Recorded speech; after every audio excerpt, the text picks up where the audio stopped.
it's they're not going to ask any questions, are they? Mm. And as we're going to be taking notes anyway. Mm-hmm.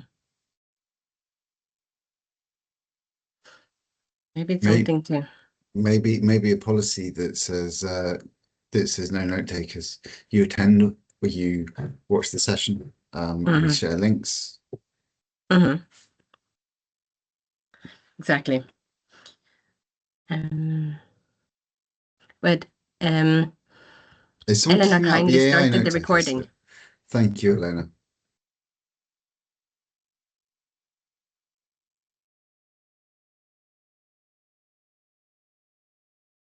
Now we seem to have real people and not AI joining the meeting. Hi, Jan. Hi, good to see you. You're a real person. Yeah, indeed. And also a real person doing important work. Very good.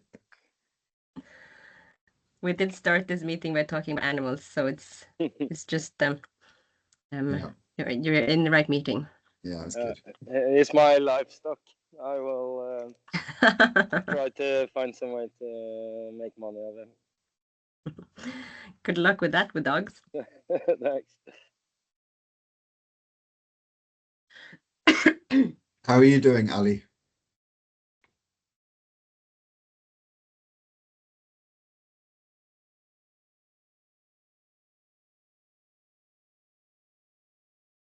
Ali's on mute.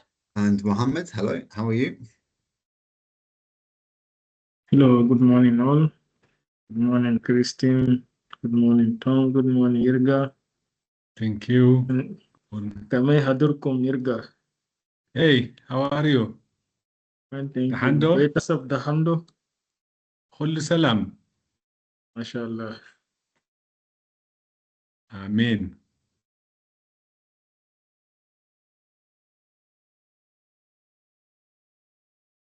آمين لها.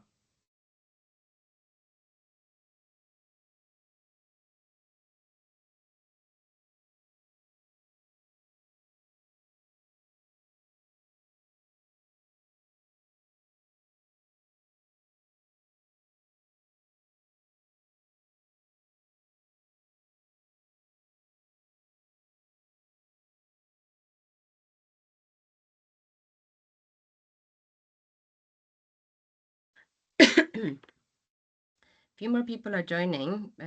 Maybe we can start in a couple of minutes. Sounds good.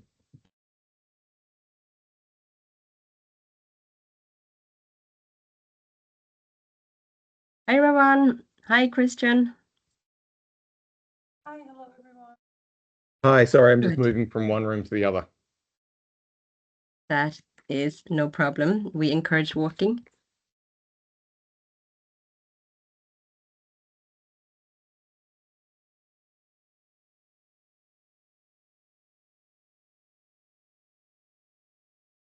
I'm going to mute myself and leave the floor to you. Okay.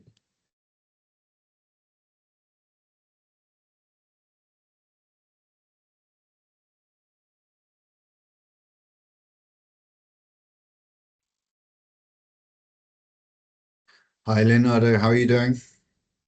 I'm good, thank you. Right, welcome. We're just waiting a couple more minutes and then we'll get going.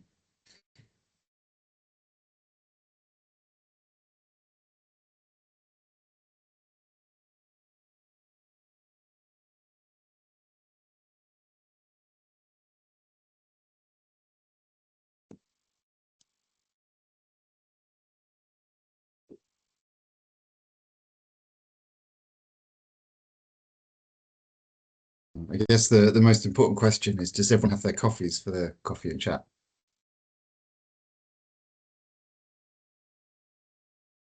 Excellent.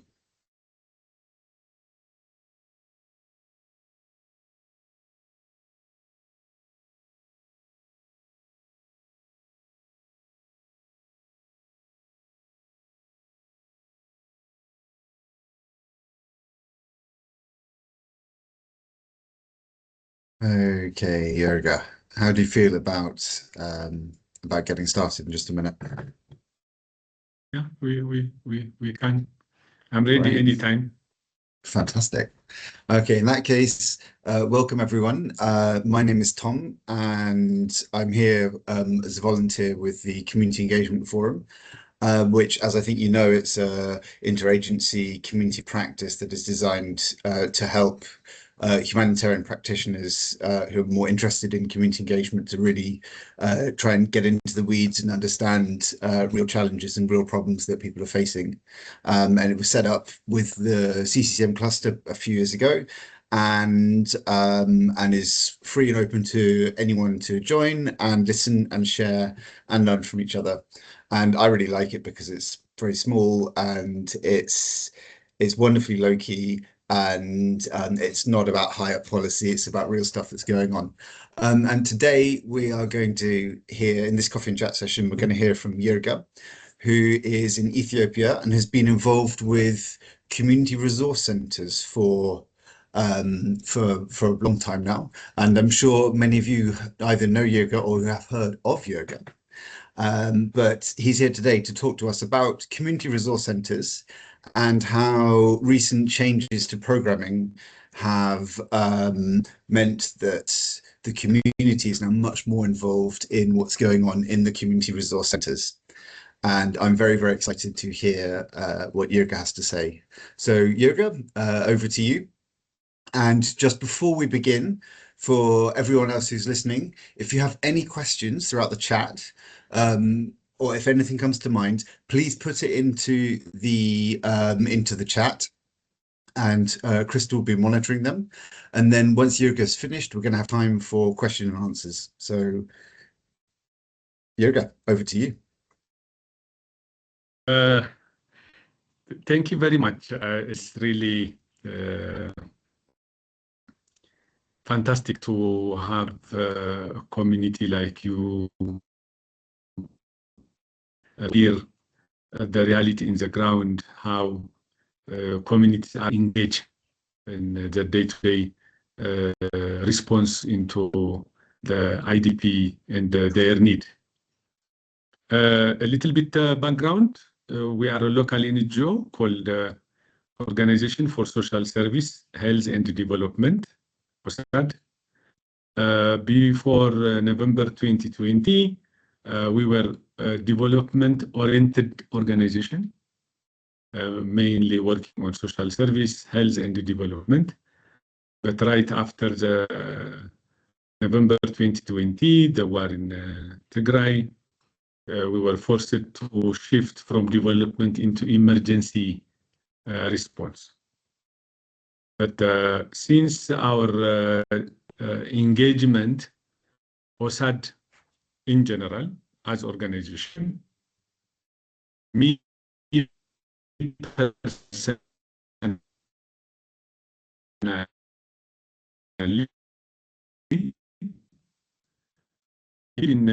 especially when we identify through the facilitated, they are able to identify a solution to the problem they believe it's a problem.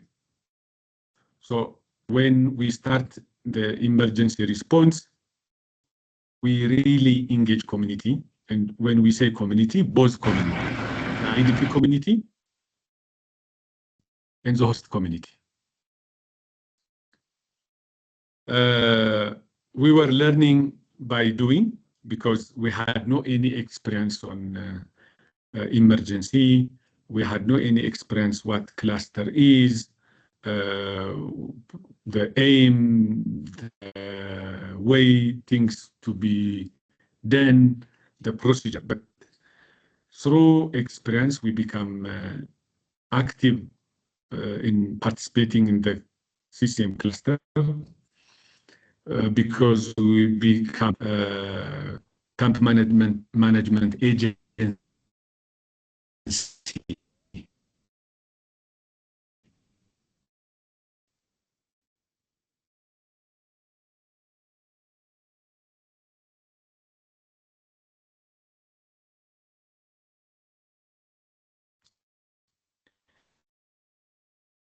We seem to be having a little bit of internet connectivity issues.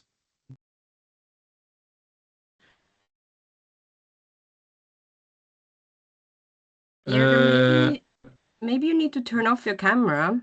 Even though it's nice to have is it okay if Yirga? yes, what about now? Yeah, because we're losing. Oh, let's keep trying without camera. Yeah.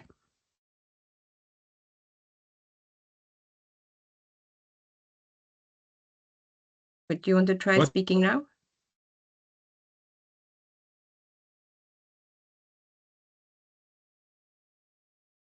Yirga?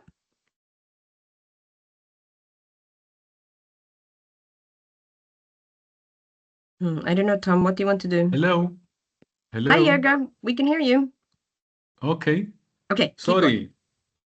So when we become the CCCM agency for a few IDP camps in the region, and we start coordinating the activities expected from a CCCM agency, we realize that majority of the IDPs are not in the camp.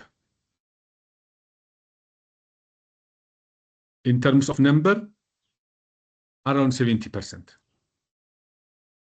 They see the camp as service delivery point, but they are not in the camp.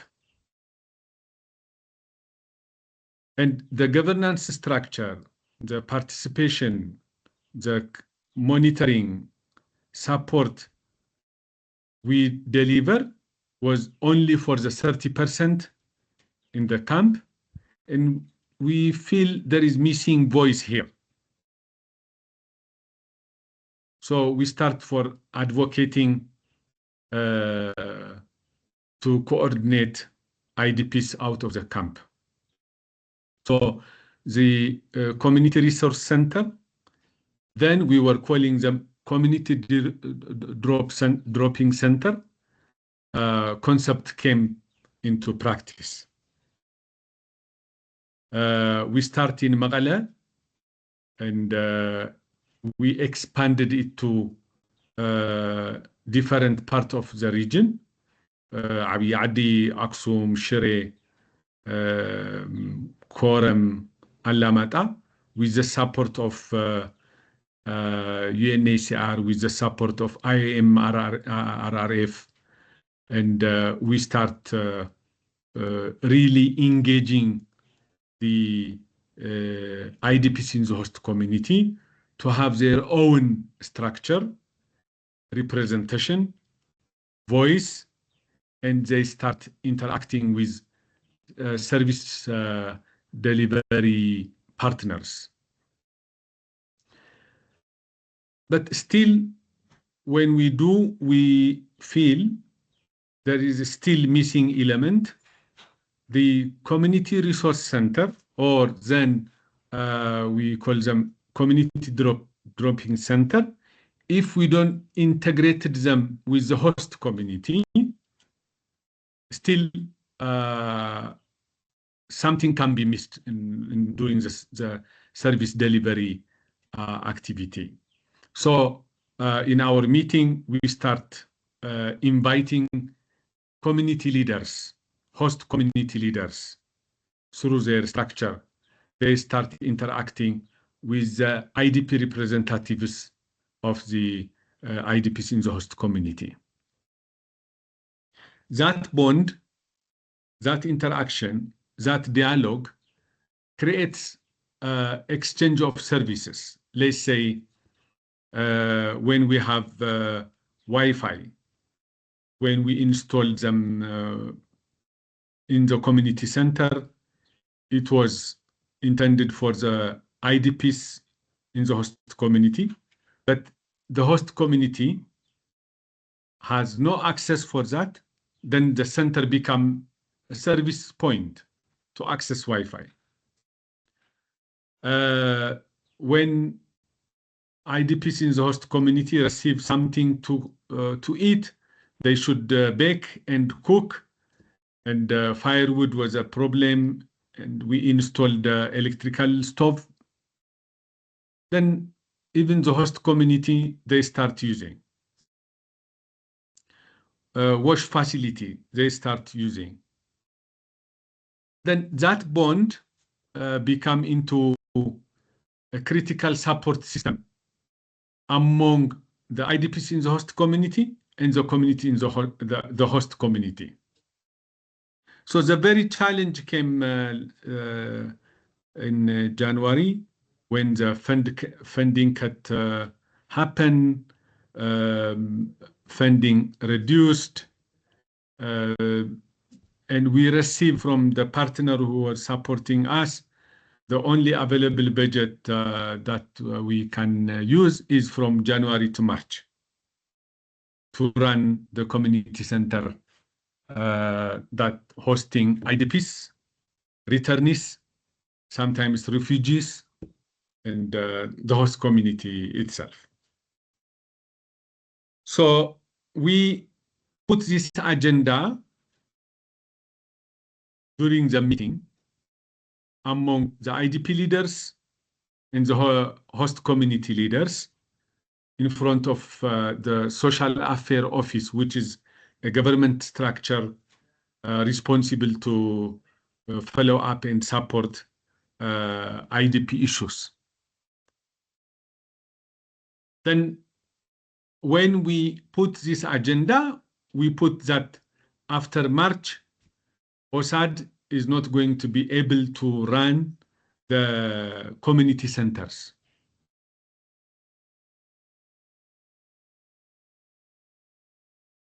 Then it became an agenda. IDPs, they express their frustration, especially women and girls, because they were using as a skill development center and mental health and psychosocial support service center. They interact there, they have coffee there, then they mutually support each other. And the host community, when holiday came, that's the center that they celebrate the holiday together with the IDP community. It's really a mutual relationship center. Then through time, especially the IDPs, the host community in Abiy Adi, and the host community leaders in Quorum, they come up with idea. What can we do to make the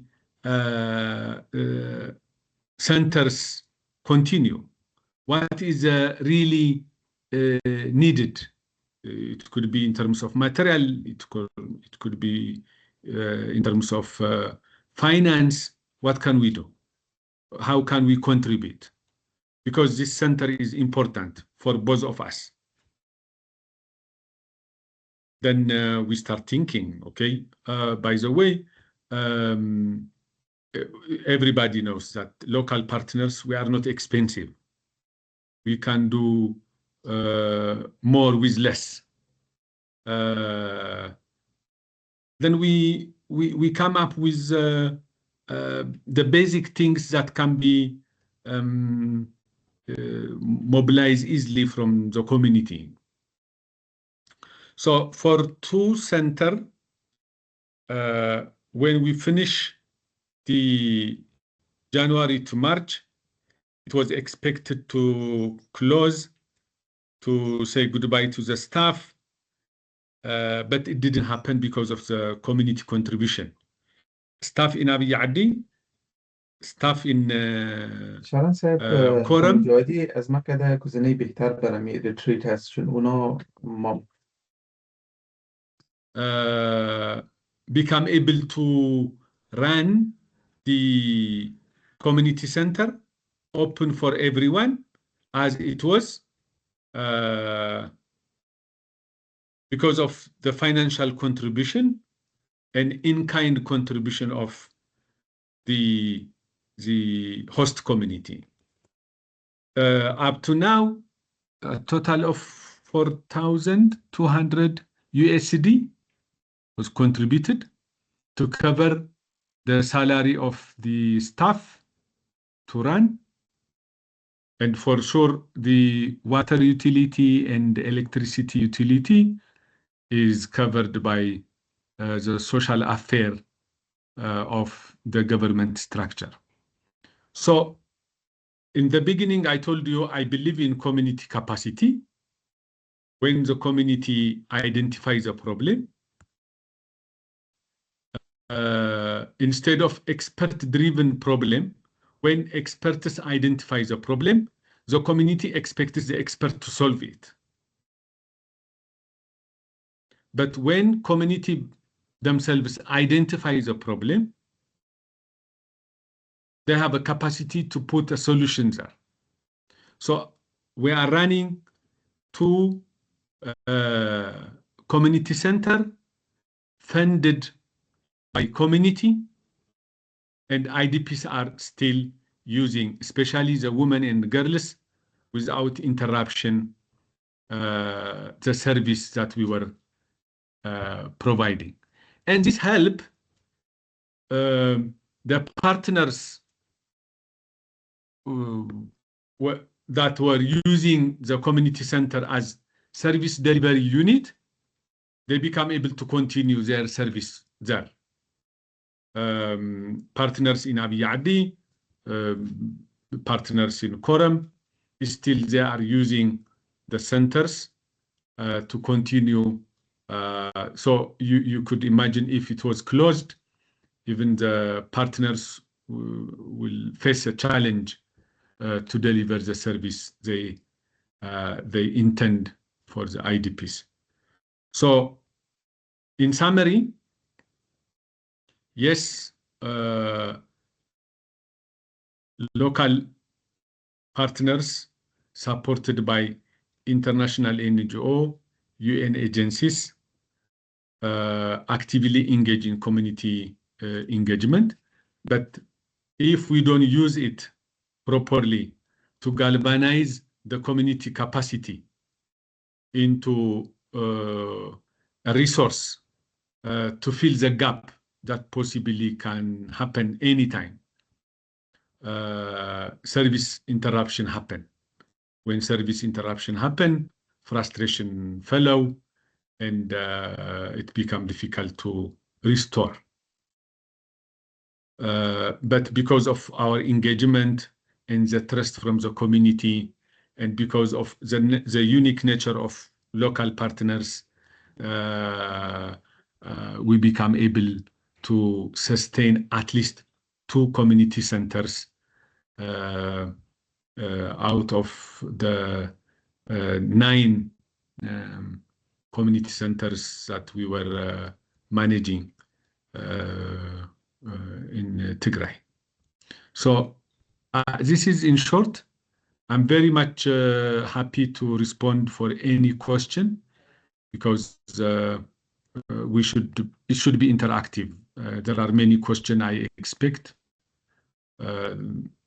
So this is from my side. Thank you very much. Thank you so much, Yirga. That was a really interesting glimpse into everything that's going on, and I think that you summarized it really well when you said, when an expert identifies a problem, the community expects a response. And it's a really important thing that often I think we forget. So while questions are coming in, if anyone in the audience has any questions, please raise your hands. You said that that there was a lot of in-kind distributions and some financial contributions from the host community as well, which I guess is around $2,000 a month based on what you said. But how much cheaper is that to run the CRC than it was when it was being funded by an international NGO or by a UN agency?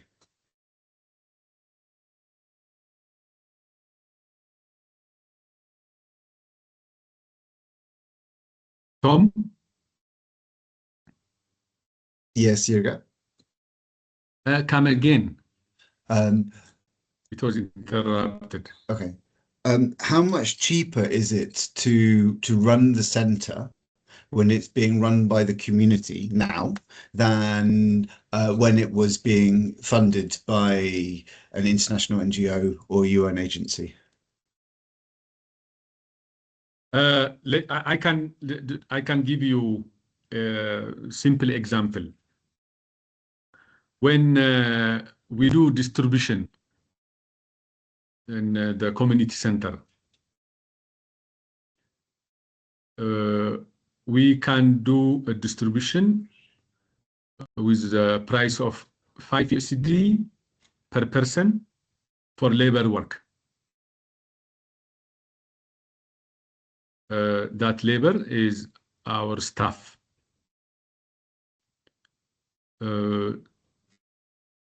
When it is distributed by an international staff, you could imagine 5 USD is nothing.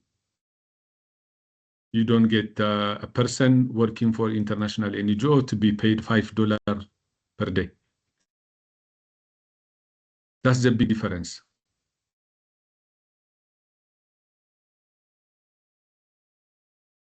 And that's why I usually say local partners and the staff, we are not cheap, but we are not expensive.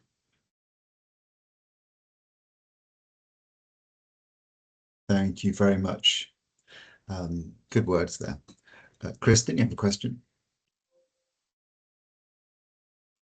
Thanks, Tom. I'm going to keep my camera off just for the internet. Thanks a million, Yirga. That was it's so interesting, and it just, you know, it sounds amazing, and just very it's very much a positive example of community engagement. But I'm wondering, if we say we were to speak to donors, or if there are any donors listening here, how can we convince them that it can be replicated in other locations, that this is not, you know, a one-off that can only happen in Ethiopia, for example, or even in Tigray, you know, that this is replicable other places as well, that there's a reason why they can and should fund local organizations to do a lot of the work, etc. What would you say to them? So now, you know, the big problem is the trust. For the last 50, 60 years, there is already established trust between the donor and the international agencies. So when you start to shift your trust, always there is some sort of degree of doubt, because they are giving money, and money should be with ability and clear reporting system, and local partners in the local community, they were not in that system. So as far as we don't build a system, it will the doubt will remain there. But everyone knows when you work with local partner and the community is much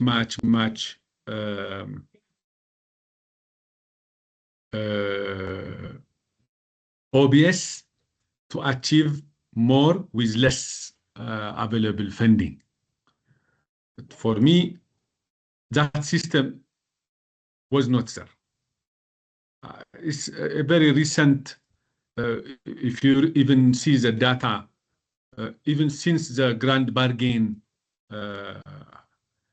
agreement, only 2% of the total annual budget for humanitarian service is going to local partners.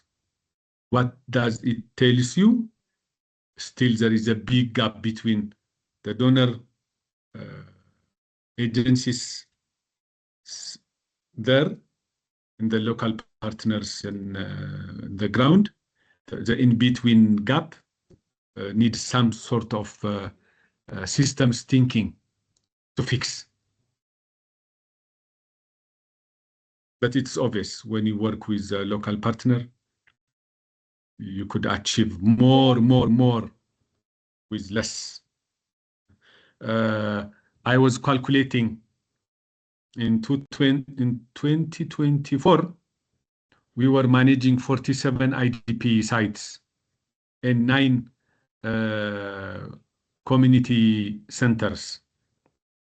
For your surprise, we were asking only 500,000 USD per year to manage 47 IDP sites and 9 community centers. Only 500,000. We were looking for that. And 500,000 USD per year for 47 IDP sites to do minimum CCCM 4 pillars activity, including site maintenance. Minimum site maintenance.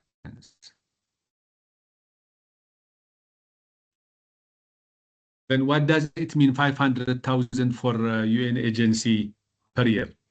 You know it.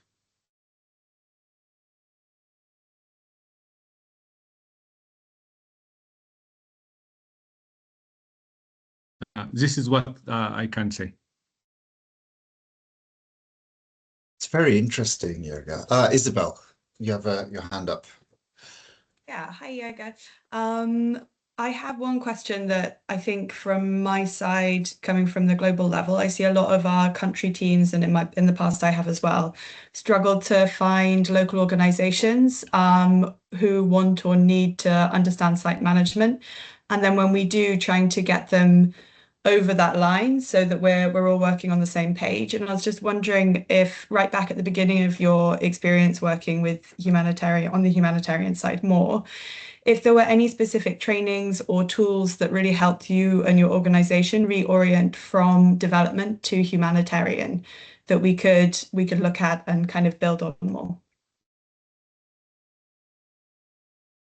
Yeah. My organization started its activity in 1994.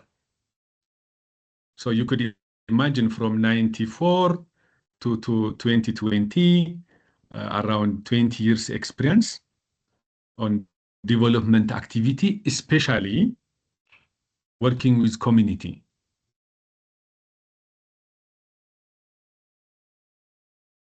Helps us to understand and use that experience during humanitarian response activity that we engage. And we learn a lot, especially with community engagement. That makes very easy to engage IDPs to take their own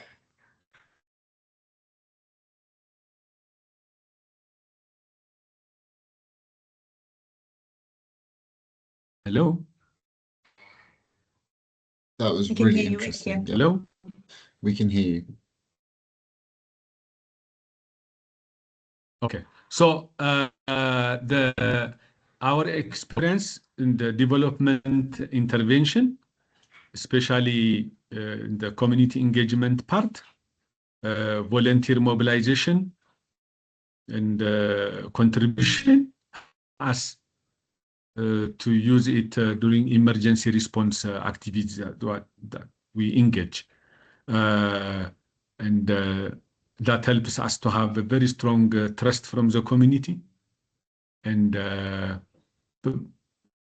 easy to interact with the community when there is a gap that the community should intervene. Let's say, for example, for me, whether you are IDP or a residence in that local area, holiday is holiday. there is no red line between IDP and host community to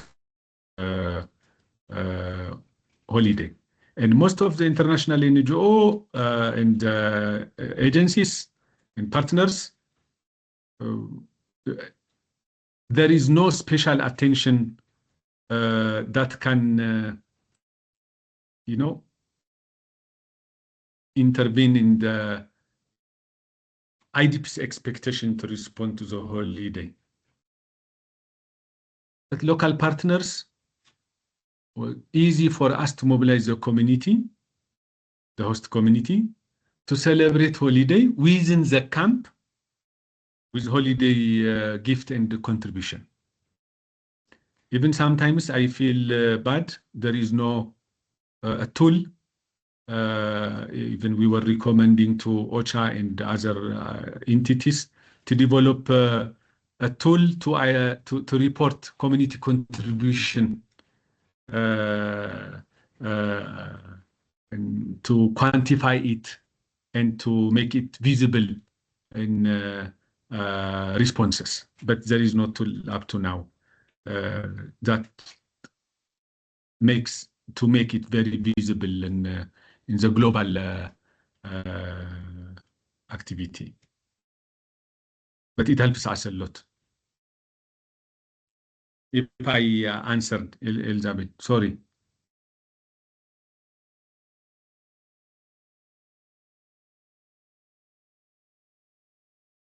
That was super interesting. I have another question I want to ask. That was really interesting. Thank you so much. Does anyone else have a question?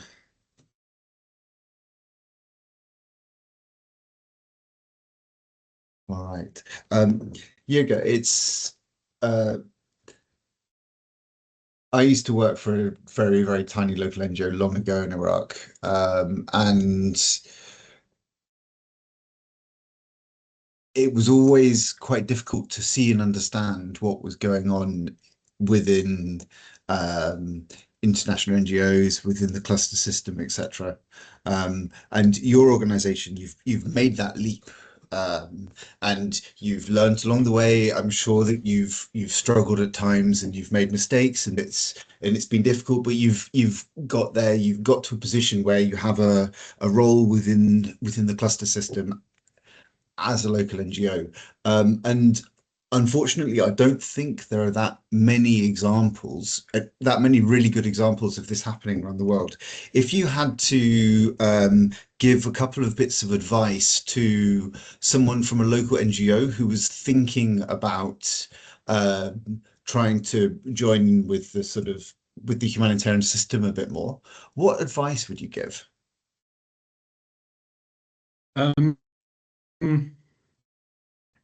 There are three things that local partners should do. One, they should be open for learning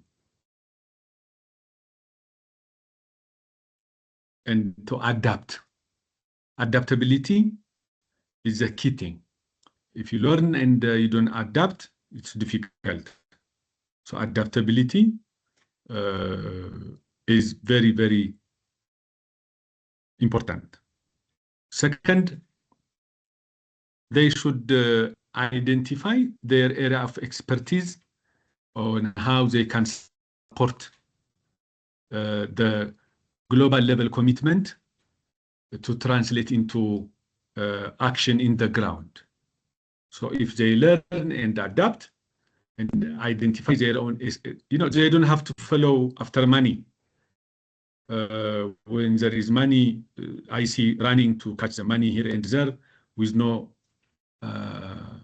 real expertise in the ground. But if you identify your area of expertise, the money will come. Because I am sure even the global partners, they need a glue, someone strongly attach them with the community in the ground. We are the glue if we know our area of expertise.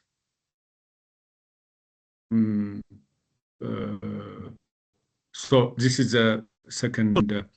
Third, I recommend there is in every trust and responsibility, there is a very strong accountability too. So they should be transparent enough with a little tool they have, both financial and programmatic activity, and they should make clear that there is a clear accountability system that they implement. So learning and adaptability, identifying area of expertise, and being accountable and transparent to what you are doing. These three elements can help local partners to thrive in engaging with international community for response. Oh, thank you. That was very, very clear and well-structured answer. Kristen. Thank you. I'm just wondering, Yirga, now that you have a certain amount of funds raised from the local community, how do you see the near future? What do you think it looks like for these community centers, these two? Do you think you'll be able to raise enough funds for as long as you need them, or what do you think will happen? That's the question that forced me not to sleep. Oh, sorry. Yeah, because, you know, the context that we are in, especially in Tigray, even the host community is now more affected. There is less economic activity, less stability.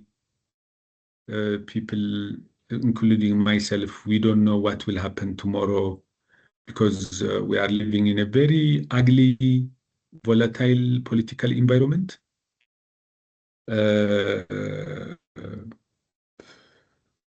And living in this condition is very painful. You don't know. You send your children to school the whole day. You are not comfortable. You are not sure what will happen there. So it's difficult to say the community will not be interested to support, but they will be affected by the condition that we are in that could limit them not to continue their contribution. For example, few government staff for the last 2 months, they didn't receive their salary because of lack of budget. So those who they were contributing, they may stop if things continue like that. As I told you, the economic activity is not that much strong. The in and out is affected by the conflict, instability, and so on. So those who can do something could be limited from that. That is the limiting factor that could be negatively impact our community mobilization and community contribution. But in terms of believing in the cause, understanding the importance, still their commitment is there. But my another day-to-day wish, and I always pray the IDPs to return to their home of origin. And we can think how we can transform that community center into another bigger purpose for the host community. So I return to happen is my wish, but still we will do the advocacy part, community to continue their contribution. But given it depends on the stability and political situation in the region and in the country.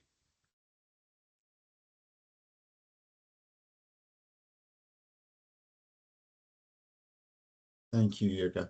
And I'm just wondering, when it comes to the sort of the running costs you're talking about, they seem to be very material things, human running costs, materials you need for the place, etc. What about the water bill, the electricity bill? What about rent, that sort of thing? Because obviously that will have a huge effect on you, but those sort of regular costs will have. I can imagine someone else listening to this going, "That's great, but I've got all these other costs, and I'm going to really struggle to get there, even if I can cover the cost of staffing, for example." How do those other costs fit into the running of it? How do you work them out? We are lucky from the beginning when we start the community center. We started it with a dedicated government building. So there is no rent fee associated with that. That's a great relief for every partner. The electric and water bill is covered by the municipality. That's the agreement, even from the beginning when we start. The government should contribute too, and it's not that much big, and not only in Abiy Adi or in Koram, even in the other places like in Magala or Aksum, even the Shire ABA Center, water bill and electric bill is covered by the municipal body in partnership with the social affair, which is a government structure responsible for IDP management. And it's a great help.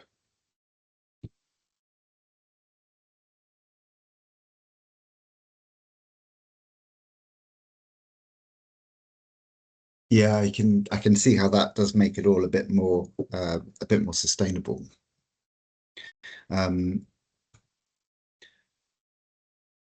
now I'm hesitant to ask my next question because I don't think we have 3 hours to talk about it. But I asked you earlier about your advice for local organizations thinking of joining the humanitarian system. And given that you've demonstrated that how the community can really be a really powerful, positive influence on this, on the services that are being run there, what would you say to donors, to organizations who might be looking to fund local partners?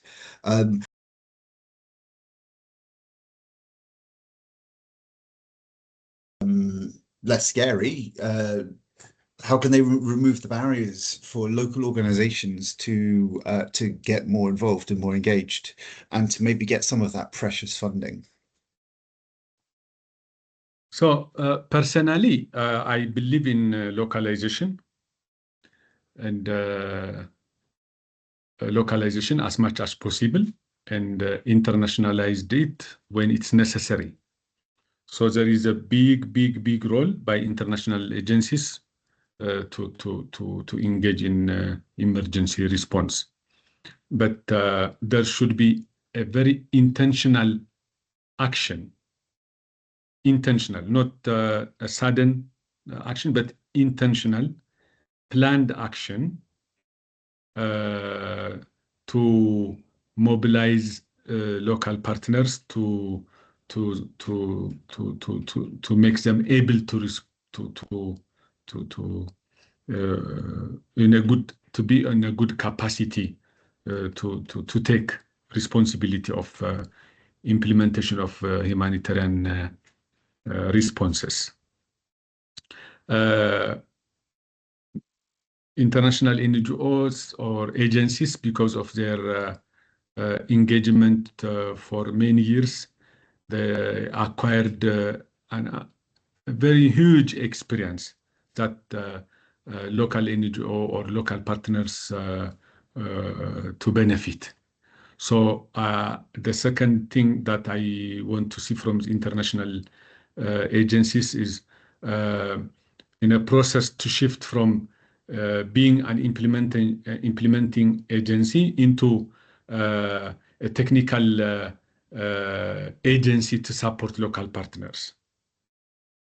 Not in a given short period, but in a process, because we need a technical support, because there is expectation from the donor to report, to explain, to that technical thing is already acquired by the international agency, and there should be a mechanism to transform that skill and knowledge to local partners. So technical assistance is very important. So international agencies should have a plan to do technical assistance in phases based. Could be a 5 years plan or 10 years plan, that kind of thing. But generally, the donors and international agencies, at least they should believe in principle, local partners can do something as they expect, even sometimes beyond their expectation, but at least based on the expectation. If they believe in that, they could start investing on what they believe. If you don't believe, you can't invest on it. Then that should be. That's why, for your information, there is a new initiative. I hope you are aware of it. The Local to Global Forum that we established last year in partnership with local partner in Nigeria and Mozambique. Now we are expanding to other countries to have a very strong network among local partners, and we call the forum Local to Global, because there are many good strategies at global, but you don't see them at the ground level. And there is a very good community engagement and community response at ground level, but you don't see them at global level. So we want to be a bridge between the global agency and the community in the ground. That's why we established the Local to Global. You can find it in the website, and even in LinkedIn, you can read it about it. And in this moment, I want to kindly ask everyone who is participating in this forum to visit the Local to Global Forum website and invite local partners to join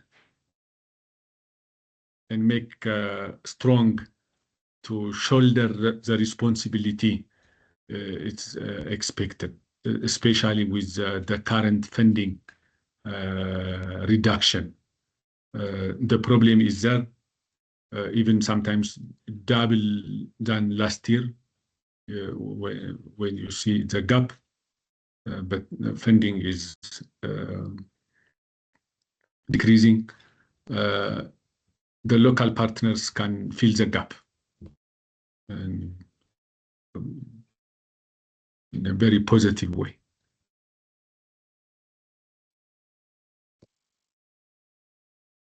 Thank you. Over to you. Yeah, it's very, very inspiring the way that you have the way you express yourself around this. and that point about belief being so important. If you don't believe that someone's going to do something, then you're not going to invest in it. It's quite fundamental, and I imagine that comment comes from a lot of pain, frustration, and difficult experiences over the years as well. Yeah, the Locals Global Forum is, I think, it's quite interesting. I'm really excited to see what happens with that and where that goes. And maybe some of your colleagues and partners in there could come and do a community engagement forum, coffee and chat session at some point. Yeah, I will inform them. I hope so. I think that would be really interesting. That's it from me. We're kind of hitting our hour mark there. Kristin, do you have anything to add before I wrap up? Apart from huge thanks to Yirga for really an inspiring conversation and a very eloquent way of talking about all of the massive challenges that he's managed to overcome and the solutions he's found along the way. Thank you, Tom, for the opportunity. Yes, thank you, Yirga. And thanks for sharing the link in the chat there to Local to Global Forum, Tom. And thanks to everyone for joining. We'll share the recording of the session on our LinkedIn page as well, if you want to share it further with anyone who didn't manage to join today. So we hope to see you all again at the next session. Thank you, Kristin. Thanks so much, Yirga. Great. And I just want to add that that like so many bits of the humanitarian world, the Community Engagement Forum has suffered massively with funding challenges and issues, and there is no money. There hasn't been money for a while, so it's all being done voluntarily, and there's a lot of people who are putting time and effort into making it happen. And really, thank you so much to everyone who's involved in all of that, because it is a commitment to try and do it and to try and do it well. So thank you very much to everyone who's doing that, and to everyone who's participating and listening. If you've enjoyed this chat, please share it. We're really interesting to spread the news about the whole thing. And just in terms of what's happening next, there's a coffee and chat in June, which is going to be looking at a community engagement training package. And it's going to be a joint session run with the Capacity Development Working Group. The one for July is going to be looking hopefully at AI in humanitarian work and in community engagement. And it's a challenging topic. It's quite contentious, and there are lots of pros and cons both ways. And Samuel, I see your hand is up. 1 second. And then we have some other ones we're trying to line up for a few months' time. But yeah, we're working hard on trying to keep this moving forwards. Samuel, you have a question? Thanks, Tom, and thank you for the excellent presentation by Yirga, which is amazing. I think there's this brilliant overlap of what we did, so I couldn't help but raise my hand at the end. My name is Samuel Amiti. I represent a community development organization which is based in Afghanistan. And this organization, what basically this organization does is support a movement by rooting the localization agenda in the practice of community development, like basically applying the concepts and best practices of community development to the localization agenda. Localization agenda is in the localization of humanitarian action in countries like that of Afghanistan. So there were these amazing things that I heard. So I've been taking a lot of notes. So is it possible? Just before I jump into a question, I know there won't be a time to answer it, but because this community engagement happened, and there's a massive body of evidence how community play a central role in making the humanitarian reset and also the localization agenda work, and places where there is massive disruption, like countries like that of Afghanistan, where communities is central to continuity of communities' livelihoods. So I was just wondering if there is a pipeline where we could share our ideas, get reflections using the same forum, and how we can bring that local evidence, that community voices to spaces like this. So this will be to you, Tom, and would love to bring our experience of how community engagement is shaping the humanitarian reset in Afghanistan. So I would love to be part of any future presentations if that's something that we could do. Absolutely, yes, definitely. Let's make it happen. I'll send you a message just after this with an email address on it, and then we can have a conversation about when and what and how. So easy, lots of time to answer that question. I think your perspective is very, very important on that one. And I'd be fascinated to hear what you have to say, what challenges you're facing, and what solutions you found. And hopefully, again, we can work with everyone. There are a lot of different people who have their own perspectives on this, and we can have a good old conversation about it.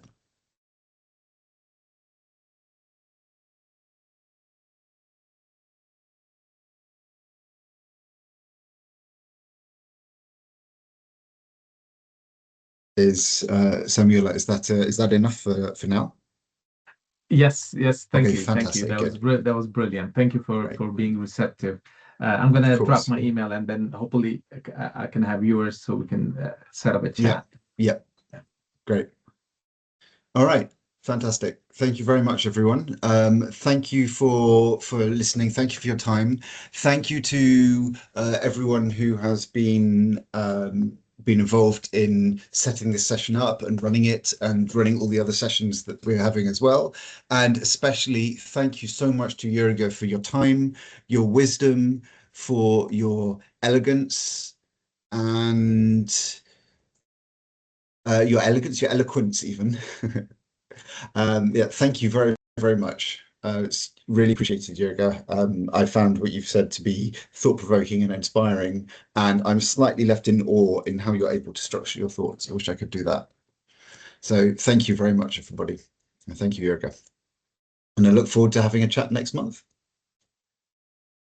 We're doing quite well, considering that at the beginning of the year we were going, oh, let's only do one every quarter so we can make it a bit easier on everyone's voluntary time. So we're pushing ahead of that a little bit. But yeah, there's lots of interesting, inspiring stuff to talk about. Thank you. Bye. Bye-bye. Thank you, everyone. Bye-bye. Bye. Thanks, bye.